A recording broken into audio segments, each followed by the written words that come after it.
All right, let's dive into the ride to Caliban's Seat in Red Dead Redemption 2, which is a pretty atmospheric journey.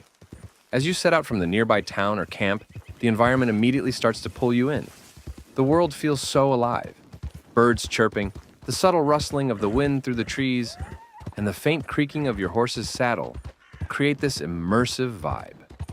You can almost feel the chill in the air as you traverse through the dense woods and rocky paths leading up to the mountains. The trail itself is winding and narrow, so you have to be careful not to spook your horse or misstep. It's the kind of route where you want to take it slow, just soaking in all the details. The way the sunlight filters through the branches, casting dappled shadows on the ground. Occasionally, you might catch sight of wildlife, a deer grazing quietly, or a flock of birds taking off suddenly. The attention to detail Rockstar put into these moments really makes you feel like you're part of a living, breathing ecosystem. As you climb higher, the terrain shifts subtly. The trees start to thin out, revealing more of the rugged rock formations that give Caliban's Seat its dramatic edge. The view opens up too. The vastness of the valley below, with rivers snaking through it, and distant mountain ranges under a wide sky. It's one of those moments where you have to pause and appreciate the sheer scale of the world. Riding up here, it's not just about getting from point A to B. It's about experiencing that quiet majesty. The sense of isolation becomes more pronounced the further you go. You might feel a bit uneasy or on edge, especially since Caliban's Seat has its own lore. Stories of outlaws and dangers lurking in the shadows. It's the kind of place that tests your nerves, especially if you're playing with headphones on and the ambient sounds get extra intense.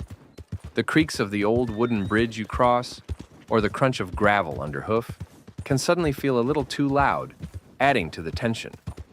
When you finally reach the top, the payoff is worth it. The cliff edge overlooks a sprawling landscape that seems to stretch forever, with the wind whipping through the tall grasses. It's a perfect spot for a moment of reflection or just to catch your breath. The mood is contemplative here, almost haunting. You can imagine the countless stories that the rocks and trees around this place could tell if they could speak. Throughout the ride, there's a steady rhythm to your journey, the hoofbeats mixing with the natural soundscape, creating a kind of meditative experience. It's easy to get lost in thought, reflecting on Arthur Morgan's story or the choices you've made so far. This ride isn't just a physical trek, it's a mental and emotional passage, a brief escape from the chaos of the game's narrative, and a chance to reconnect with the wild, untamed spirit of the frontier.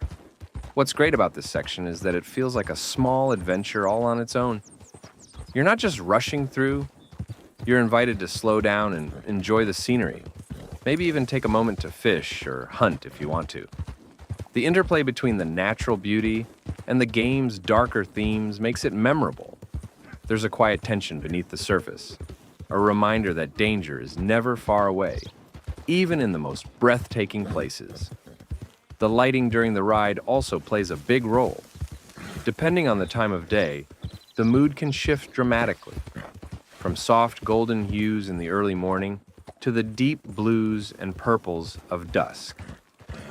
Each time you make the trip, it can feel fresh and different. The way the shadows stretch long over the rocks and trees adds to the sense of mystery.